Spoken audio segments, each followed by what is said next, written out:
Hello students, welcome back to my channel. तो आज की वीडियो में हम दो टॉपिक्स करने वाले हैं इंडियन ज्योग्राफी सीरीज़ के। फर्स्ट टॉपिक तो हम जो कवर करेंगे वो है भारत में मानसून या जलवायु, और सेकंड जो टॉपिक है वो है भारत में वन। तो ये दोनों टॉपिक्स बड़े ही इंपॉर्टेंट हैं। तो हम स्टार्ट करते हैं अपना आज का टॉपिक। तो फर्स्टली हम देखेंगे भारत में मौसम। एक होता है मौसम, आपको पता होना चाहिए, भारत में एक मौसम होता है, एक सीज़न होता है और एक क्लाइमेट। मौसम क्या है? वेदर। ठीक है। किसी समय किसी स्थान की वायुमंडल की भौतिक दिशाएं मौसम कहलाती हैं। मतलब मौसम के जैसे वायुमंडल में होने वाला अचानक परिवर्तन, कभी एकदम से गर्मी हो गई, कभी एकदम से बारिश हो गई, कभी एकदम से बिजली आ गई, तो ये सारा क्या है? ये मौसम है। ठीक है। मौसम संबंधी सेवा स्टार्ट हुआ था, ये कहाँ पर है? इसका हेडक्वार्टर शिमला में। अब पहले शिमला में था, 1875 ईस्वी में स्टार्ट हुआ था, और अब कहाँ पर है? ये न्यू दिल्ली में। नेक्स्ट देखेंगे, एक मैं आपको वैसे बता देती हूँ, वो मैंने लिखा नहीं, वो तो आपको वैसे पता ही होगा। सीजन, ऋतुएं। ऋतुएं भी आपको पता है कि ये एक क्रमिक रूप से परिवर्तन है। जैसे पहले बसंत, फिर ग्रीष्म, फिर वर्षा, शरद, हेमंत, शीत, ये सारी क्या है? हमारी ऋतुएं। नेक्स्ट देखेंगे भारत में जलवायु। किसी क्षेत्र के दीर्घकालिक मौसम के औसत को जलवायु कहते हैं। जलवायु मौसम का ही व्यापक रूप माना जाता है। ठीक है। तो दूसरे शब्द में ऐसे भी कह सकते हैं, जैसे मौसम का कम से कम 30 वर्षों के अध्ययन को, उस क्षेत्र को जो है वो जलवायु कह देते हैं। ठीक है। अब इसके लिए मैं आपको एक डायग्राम दिखाऊंगी। भारत में कौन सी जलवायु है? तो आपने याद रखना है, भारत में उष्णकटिबंधीय मॉनसून जलवायु है। ट्रॉपिकल मॉनसून क्लाइमेट जो है वो भारत में पाया जाता है। Very very important question. ठीक है। अब ये क्या चीज़ है? अब देखो, पहले तो आपको मानसून शब्द जो है आपको ये पता होना चाहिए। जो मानसून शब्द है वो अरबी भाषा का विद्वान थे अल मसूदी, उन्होंने इसका वर्णन किया था। मौसम के अनुसार जो दिशा बदल जाए उससे हम क्या बोलते हैं? मानसून। अब आपको यहाँ पता है हमारी भूमध्य रेखा है, यहाँ पर क्या है? आप इसको मैं आपको डायग्राम से दिखाती हूँ, वेट करो एक सेकेंड। ये देखो, भारत में मॉनसून जून के पहले सप्ताह में आता है और केरल के मालाबार तट से टकराता है और 15 जुलाई तक पूरे भारत में फैल जाता है। ये मैं सारा आपको मैप से बताऊंगी कि कहाँ टकराता है, कैसे आता है। तो पहले तो आप ये देखो, सेंटर में कौन सी है? ये भूमध्य रेखा है, राइट। यहाँ पर कौन सी है? कर्क रेखा। यहाँ पर कौन सी है? मकर रेखा, राइट। इतना आपको पता चल गया। यहाँ पे ऊपर कौन सी है? शीतोष्ण जलवायु, शीत। यहाँ पर कौन सी है? उष्ण कटिबंधीय जलवायु, यहीं पे हमारा इंडिया आता है, राइट। तो ये सारा आपका जलवायु से रिलेटेड हो गया। अब जलवायु को प्रभावित करने वाले कौन कौन से ये क्षेत्र कार्य हैं या कौन कौन से फैक्टर्स हैं, तो इनको याद करने की ट्रिक है। लैंड फॉर्म्स, एन से लैटिट्यूड, ए से एल्टीट्यूड, एन से नियरनेस, हो सी कितना समुद्र के पास है, कितना दूर है। डायरेक्शन ऑफ विंड क्या है? फॉरेस्ट, फिर ओशन फॉरेस्ट, रेनफॉल्स, माउंटेन्स या फिर सॉइल। ठीक है। ये सारे क्या हैं? जलवायु को प्रभावित करने वाले कारक हैं। अब देखते हैं सीजन्स। जैसे मैंने आपको बताया था, शीत ऋतु, ग्रीष्म ऋतु, वर्षा ऋतु और शरद ऋतु। शीत ऋतु है 15 दिसंबर से 15 मार्च। ग्रीष्म ऋतु जो है वो है 15 मार्च से 15 जून। वर्षा ऋतु 15 जून से 15 सितंबर, और शरद ऋतु हो गई 15 सितंबर से 15 दिसंबर। मॉनसून की उत्पत्ति कौन से सिद्धांत से? थर्मल थ्योरी से। किन्होंने दी थी? एडमॉन्ड हैली ने। उत्तर भारत में जो उत्तर भारत मतलब हमारा जो हिमाचल है, दिल्ली, हरियाणा ऊपर वाला है ना, जम्मू कश्मीर, पंजाब, यहाँ पर वर्षा का कारण क्या है? पश्चिमी विक्षोभ, भूमध्य सागर। ठीक है। अब हम मेन ये देखते हैं, ये सबसे इम्पॉर्टेंट है कि कैसे उत्पत्ति होती है मानसून की भारत में। तो ये क्या है? मानसून की उत्पत्ति। तो सबसे पहले क्या होता है, आपको ये तो पता होगा कि यहाँ पर कौन सा है? अरब सागर, यहाँ पर कौन सा है? बंगाल की खाड़ी। सबसे पहले अरब सागर की जो शाखा है सबसे पहले पश्चिमी घाट से टकराकर केरल में बारिश करती है। यहाँ से टकराई और यहाँ पर केरल, यहाँ पर आपको पता है केरल, यहाँ क्या होगी? बारिश। ठीक है, बारिश करती है। उसके बाद जो मानसून है वो गुजरात की ओर और दूसरी एक इस तरफ को टर्न मार लेती है और एक सीधी निकल जाती है, ठीक है। और एक दूसरी जो है वो सीधी निकल जाती है, और जो तीसरी शाखा है वो मध्य प्रदेश की ओर मुड़ जाती है। 3 शाखाओं में यहाँ से बटेगी, एक यहाँ सीधी, एक इस तरफ को मुड़ जाएगी और एक सीधी। जो सीधी है वो मध्य प्रदेश, यहाँ गुजरात है, और ये तीसरी सीधी, ठीक है। इसके लिए मैं आपको मैप दिखा देती हूँ। ये देखो मैप, यहाँ से स्टार्ट हुआ, यहाँ आया, यहाँ गई, यहाँ पर सेंटर में, और ये आपका हो गया गुजरात वाला पार्ट। तो ये 3 पार्ट में जो है हमने डिवाइड करके देख लिया, ठीक है। तो ये आप चीज़ों को मैप के थ्रू देखोगे, खुद भी आप मैप से प्रैक्टिस करोगे तो आपको ज़्यादा इजी होएगा। ये कौन से आ गई आपकी अरब सागर की शाखा। फिर हम देखेंगे कि बंगाल की खाड़ी वाली शाखा क्या है।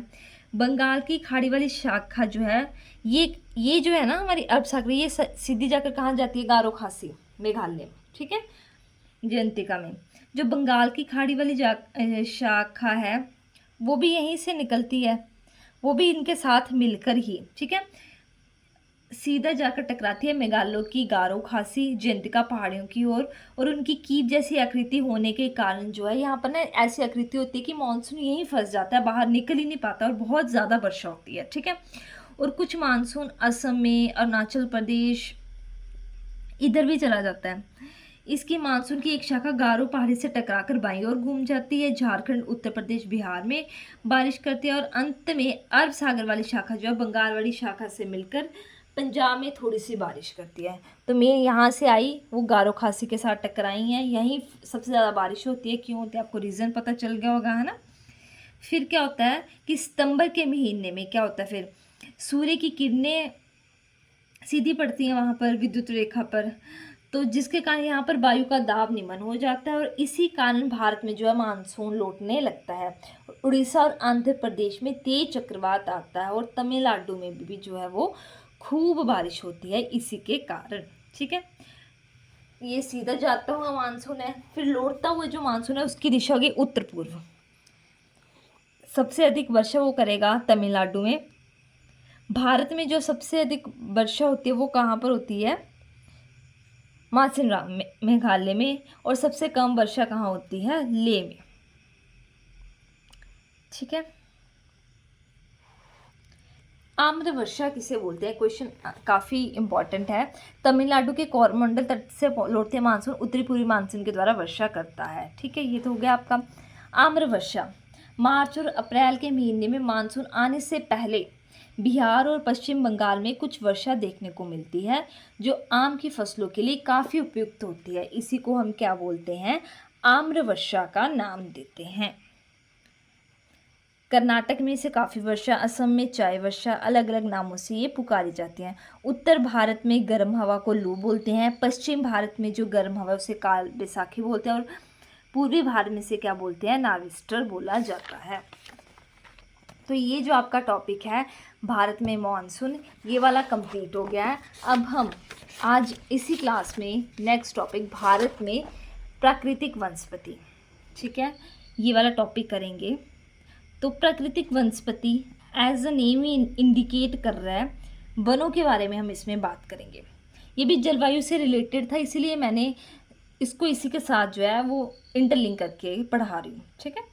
भारत में जो है मानसूनी जलवायु वाला भौगोलिक क्षेत्र होने के कारण यहाँ पर जो प्राकृतिक वनस्पति है वो वर्षा के अनुसार अनुसरण करती है। यहाँ अधिक वर्षा वाले क्षेत्रों में जो उष्ण कटिबंधीय वर्षा वन से लेकर गर्म वर्षा वाले क्षेत्रों में कंटीले, जैसे जैसे वर्षा होगी वैसे वैसे वहाँ पर उसी टाइप की वेजिटेशन, उसी टाइप की वनस्पति, उसी टाइप के प्लांट्स, वो सारा किस पे डिपेंड करता है। हम देखते हैं ना कि जैसे हम राजस्थान चले जाएं तो वहाँ पर कंटीले वो हैं, पौधे हैं, पेड़ हैं, वन हैं। अगर हम हिमाचल वाली साइड चले जाएं तो वो भरपूर हरे भरे वन हैं, पहाड़ हैं। तो ये सारा क्यों, ये इनकी क्या ऐसा हो गया कि इनका क्या चेंज आया, तो वो चेंज जो है वो है हमारा बारिश, ठीक है। वर्षा का अमाउंट कहीं ज़्यादा पड़ रही है, कहीं कम पड़ रही है। तो अब देखो, जैसे जो मैं आपको इसका पहले आपको ना एक ब्रीफ चीज़ें समझा रही हूँ, ये चीज़ें रटाने को तो मैं एकदम रटा दूँगी, बट पहले आपको पता होना चाहिए, थोड़ी सी एक अंडरस्टैंडिंग होनी चाहिए। जैसे कि अब देखो वर्षा जो वन है, लाइक आप कोई भी एग्जांपल ले लो, आम का पेड़ ले लो, है ना, चील का पेड़ ले लो, इनकी भी कुछ कंडीशंस है ना। जैसे हम इंसान हैं तो हमारी भी कंडीशन है कि हम बाहर, जैसे जैसे हम हैं, हमें धूप में 4 घंटे कोई खड़ा कर दे कड़कती धूप में, तो हम नहीं खड़े हो सकते क्योंकि हमारा बॉडी ऐसी नहीं बनी है। Same is with the plants, same is with the, है ना, वेजिटेशन। तो क्या है, हम उनको जैसा उनको इन्वायरमेंट, जहाँ पे जिनको जैसा इन्वायरमेंट मिलेगा वहाँ पर वैसे ही वन होंगे। तो होप से आपको जो मैंने ये चीज़ आपको समझाई है आपको क्लियर होगी। तो अब हम स्टार्ट करते हैं। भारत में प्राकृतिक वनस्पति, एक होती है प्राकृतिक वनस्पति, एक होती है मानव जनित वनस्पति। नेम इंडिकेट कर रहा है प्राकृतिक मतलब नेचुरल, ठीक है। जो प्राकृतिक वनस्पति है किस पे डिपेंड करती है, जलवायु पे, ये मैंने आपको समझा दिया। उच्चावच और मिट्टी, मिट्टी पे भी, कैसी सॉइल है सॉइल पे भी डिपेंड करेगी, क्योंकि उसको तो खाना कहाँ से मिलना है, सॉइल से मिलता है ना, वो न्यूट्रिएंट्स वगैरह वो कहाँ पे, कैसी सॉइल पे कैसे प्लांट्स लगने हैं, वो भी इसी पे डिपेंड करेगा, राइट। सबसे ज़्यादा प्रभाव जो है वो वर्षा और तापमान का ही पड़ता है, ठीक है, वर्षा का और तापमान का। अब यहाँ पे मैंने आपको मैप के थ्रू बताया कि कहाँ पर कौन से वन हैं, ये मैं आगे अभी आपको बताऊँगी, एक बार आप थोड़ा सा देख लो, है ना, ये मैं आगे आप पूरा डिटेल में एक्सप्लेन करूँगी। सबसे पहले ये देखो वर्षा और कौन कौन सी टाइप क्या है, प्रकार कौन से हैं। अगर 200 सेंटीमीटर या इससे अधिक है तो उसे सदाबहार वर्षा वन, 100 से 200 है तो मानसूनी पर्णपाती वन, 50 से 100 सेंटीमीटर शुष्क पर्णपाती या उष्णकटिबंधीय वन, 25 से 50 सेंटीमीटर है तो शुष्क कांटेदार झाड़ी, 25 सेंटीमीटर से नीचे तो रेगिस्तान होंगे, ठीक है। तो अब हम स्टार्ट करते हैं उष्णकटिबंधीय सदाबहार वन से। इनको सदाबहार वन या वर्षा वन भी, अगर वर्षा वन भी बोले ना तो भी यही है, इनको ही सदाबहार वन या वर्षा वन भी कहा जाता है। भारत में वर्षा वन उन क्षेत्रों में पाए जाते हैं जहाँ पर जलवायु कैसी होती है, गर्म और आर्द्र, वार्षिक वर्षा 200 सेंटीमीटर से 200 सेंटीमीटर से अधिक, औसतन वार्षिक तापमान लगभग 22 डिग्री सेल्सियस होता है। इन वनों की एक विशेषता है कि ये वन साल भर अपनी पत्तियां नहीं गिराते हैं और हमेशा हरे भरे रहते हैं, मतलब यहाँ पर पतझड़ भी नहीं होती है, हरे भरे रहेंगे हमेशा, ठीक है। तो ये कौन से क्षेत्र में पाए जाते हैं, ये देखो यहाँ से मैं आपको दिखा देती हूँ थोड़ा सा। तो ये आपको मिलेगा पश्चिमी घाट में महाराष्ट्र से केरल तक, पूर्वोत्तर भारत का शिलांग पठार, पश्चिम बंगाल और उड़ीसा का तटीय भाग, तमिलनाडु का कोरोमंडल तट यहीं पे, अंडमान निकोबार द्वीप में, और हिमालय का तराई क्षेत्र। अब मैं इसको आपको मैप के थ्रू बताती हूँ कि ये कहाँ कहाँ पर मिलेंगे आपको। तो ये रहा मैप। तो सबसे पहले हम बात जो कर रहे हैं वो कर रहे हैं सदाबहार वन की। ये है आपका सदाबहार वन, ठीक है। अब हम मैप में देखते हैं ये वाला, ये पार्ट मैंने आपको हाईलाइट करके बता दिया ताकि आपको अच्छे से समझ आ जाए। यहाँ पर कोरोमंडल तट वाला पार्ट हो गया, ये सारा पार्ट, क्योंकि यहाँ पर क्या है, वर्षा अधिक है ना। मैंने वर्षा वाला तभी आपको पहले पढ़ाया कि आपको पता हो कि बारिश सबसे ज़्यादा होती कहाँ, यहाँ पर होती थी, यहाँ से टकराती थी, यहाँ पर होती थी। जहाँ पर सबसे ज़्यादा वर्षा होगी वहीं सदाबहार वन मिलेंगे, सीधा सा फंडा है। ये आपका सदाबहार वन हो गया क्लियर, ठीक है। अब हम नेक्स्ट, और यहाँ पर कौन कौन से वृक्ष हैं, ठीक है। जो पश्चिमी घाट को सह्याद्री भी कहा जाता है, ठीक है। तो यहाँ पर वृक्ष मिलेंगे कटहल, सुपारी, नटपाम, आम, जामुन, हौलाक, और कौन सी प्रजातियाँ, शीशम, महोगनी और रनी, ठीक है। नेक्स्ट आता है आर्द्र सदाबहार वन, कम वर्षा वाले भाग, ठीक है। इसमें प्रजातियाँ कौन सी आएंगी, सफ़ेदा, देवदार, और शुष्क सदाबहार दक्षिण में तमिलनाडु और आंध्र प्रदेश के तट, इसमें क्या आएंगे, अनार और जैतून। अब जो नेक्स्ट सेकंड कैटेगरी है, जो उष्णकटिबंधीय वन मैंने आपको पिछले पढ़ाए ना, इनकी क्या विशेषता है, ये बड़े लंबे और घने होते हैं इनके वन, जिसके कारण जो सूर्य का प्रकाश है वो धरती पर नहीं पहुंच पाता है। इनकी पत्तियां भी काफ़ी चौड़ी होती हैं, इन वनों में जीव और वनस्पतियों की जो है वो विविधता पाई जाती है। जो इनकी लकड़ी है वो कठोर लकड़ी वाले वृक्ष होते हैं, तो इसकी लकड़ी का कोई आर्थिक प्रयोग नहीं हम कर सकते। ठीक है, नेक्स्ट आता है पर्णपाती वन। इन्हें हम पतझड़ वन या फिर मानसून वन भी कहा जाता है। ये वन वहाँ पाए जाते हैं जब वर्षा 100 से 200 सेंटीमीटर के बीच में होती है। देश के सर्वाधिक क्षेत्र में यही मानसून वन पाए जाते हैं। केवल मानसून में वर्षा होने के कारण यहाँ पाए जाने वाले वृक्ष सर्दियाँ बीत जाने के बाद या गर्मी आने से पहले पानी बचाने के लिए अपनी पत्तियां जो वो गिरा देते हैं, इसीलिए इन्हें क्या बोला जाता है, पतझड़ी वन। ये कहाँ पर मिलते हैं, भारत में हिमालय के तराई क्षेत्र, मतलब कि उत्तर प्रदेश से तमिलनाडु तक, मध्य प्रदेश से आप ले लो झारखंड तक, जहाँ मानसूनी वर्षा होती है वहाँ पर ये पाए जाते हैं। इन वनों की विशेषता क्या है कि ये जो वन है ना, इनकी लकड़ी जो बहुत मुलायम और मजबूत होती है, इसलिए हम इस इमारती वृक्षों का प्रयोग इमारती रूप में भी किया जाता है। ठीक है, तो इसमें हमने कौन कौन से वृक्ष देखे हैं, साल, शीशम, चंदन, आंवला, कुसुम। ठीक है, ये सारे हो गए आपके पतझड़ वन। एक बार आपको ये डायग्राम में भी नेक्स्ट आपको दिखा देती हूँ पतझड़ वन, तो देख लो। नेक्स्ट आपका ये पतझड़ वन आपको यहाँ पर पूरा क्लियर हो गया है। पर्णपाती वन लिखा है यहाँ पर, ये वाला पार्ट। ठीक है, ये पर्णपाती वन हो गया, तो आपको ये चीज़ क्लियर होगी। अब हम नेक्स्ट थर्ड कैटेगरी देखते हैं, वो है आपके कांटेदार वन। कांटेदार वन बोलो या कटीले वन बोलो या कटीली झाड़ियाँ, ये वन कहाँ पर होते हैं, कम वर्षा वाले क्षेत्र में। यहाँ 50 सेंटीमीटर से कम वर्षा होती है। इनकी क्या विशेषता है, नाम इनका इंडिकेट कर रहा है कि पत्तों के साथ क्या होंगे, कांटे भी होंगे। कांटे क्यों होते हैं, इसका रीज़न है, साइंटिफिक लॉजिक है हर एक पॉइंट का, कि जो वाष्पीकरण है वो कम हो और पानी की बचत करने के लिए लंबे समय तक जो है जीवित रह सके। वाष्पीकरण मतलब क्या होता है, इवेपोरेशन, मतलब पानी कम इवेपोरेट हो, है ना, वाष्पीकरण कम हो, तो क्या करते हैं, कांटे बना लेते हैं अपने शरीर पर, ताकि ये लंबे समय तक जीवित रह सकें। तभी तो ये राजस्थान वाले इलाकों में कैक्टस ऐसे वन पाए जाते हैं।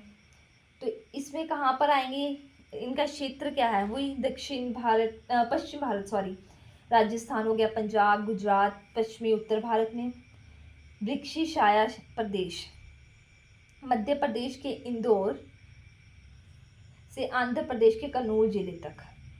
कौन कौन से हैं यहाँ पर, बबूल, खैर, खजूर, बेर, नीम, पलाश इत्यादि। नेक्स्ट आपकी कैटेगरी आती है पर्वतीय वन। अब मैं आपको एक बार कांटेदार वन भी दिखा देती हूँ मैप में, एक सेकेंड। ये रहा आपका कंटीले वन। तो कंटीले वन आपके हैं, सॉरी, कंटीले वन आपके ये रहे, ये वाला पार्ट राजस्थान वाला, और थोड़े से आपके इस इलाके में भी जो है वो कंटीले वन जो है वो देखने को मिलते हैं। तो इससे आपको ये सारी कैटेगरीज क्लियर हो गई होंगी। ये वाला पार्ट हो गया, एक बार मैं आपको हाईलाइट करके भी दिखा रही हूँ ताकि आपको चीज़ें अच्छे से। और ये वाला पार्ट, यहाँ पर कौन से वन हमने देखे, कंटीले वन। अगर हम रिवाइज करें एक बार, तो सबसे पहले हमने कौन से देखे थे, सदाबहार वन। ठीक है, जो सदाबहार वन है वो कहाँ पर है, जहाँ पर बारिश सबसे ज़्यादा, यहाँ ले लो, यहाँ ले लो, और यहाँ, ये आपके हो गए सदाबहार वन। नेक्स्ट अगर हम बात करें कंटीले वन, कंटीले वन तो हमने अभी देखे। कंटीले वन कहाँ देखे, ये वाला पार्ट हो गया, राइट, और ये वाला पार्ट, और जो ये सारा हमने देखा पर्णपाती वन, पतझड़ वाले। अब लास्ट जो हमारा बचता है वो है पर्वतीय वन। पर्वतीय वन और एक छोटी सी कैटेगरी आ जाती है मैंग्रोव। पहले हम पर्वतीय वन देखते हैं, इंपॉर्टेंट है आपका ये। पर्वतीय वन जो है, ऊंचाई बढ़ने के साथ साथ तापमान में जो है गिरावट आ जाती है, इसलिए पर्वतों पर पाए जाने वाले वन वर्षा का अनुसरण ना करके ढाल का अनुसरण करते हैं। तो इसमें आते हैं, सबसे पहले आता है आपका पर्वतीय उपोष्ण कटिबंधीय वन। वर्षा 100 से 200 सेंटीमीटर के बीच में होती है, तापमान 15 से 22 हिमाचल प्रदेश, उत्तराखंड, सिक्किम, अरुणाचल प्रदेश। और यहाँ पर कौन से महत्वपूर्ण पेड़ हैं, वो है चीड़, पाइन्स, ओक और जामुन। पर्वतीय आर्द्र शीतोष्ण वन, वर्षा 150 से 300, जम्मू कश्मीर, हिमाचल प्रदेश, उत्तराखंड, दार्जिलिंग, सिक्किम। जो पेड़ हैं वो है चीड़, देवदार, सिल्वर, ओक। अल्पलाइन वन, छोटे बोने शंकुधारी वृक्ष, हरित पौष्टिक घास होती है। और महत्वपूर्ण प्रजातियां जैसे कि केला, सप्रूस और जो देवदार है वो यहाँ पर पाए जाते हैं। तो ये सारा आपका क्लियर हो गया होगा। ये कौन सा वन है आपका, पर्वतीय वन। अगर हम इसको मैप में देखें तो ये वाला पर्वत वाला पार्ट, ये वाला पार्ट हो गया आपका, यहाँ पर भी है ये पर्वतीय वन आ गए। तो होप सो आपको मेरी वीडियो अच्छी लगी है। अगर लगी है तो प्लीज़ लाइक, कमेंट, शेयर और सब्सक्राइब करें। Thank you so much for watching.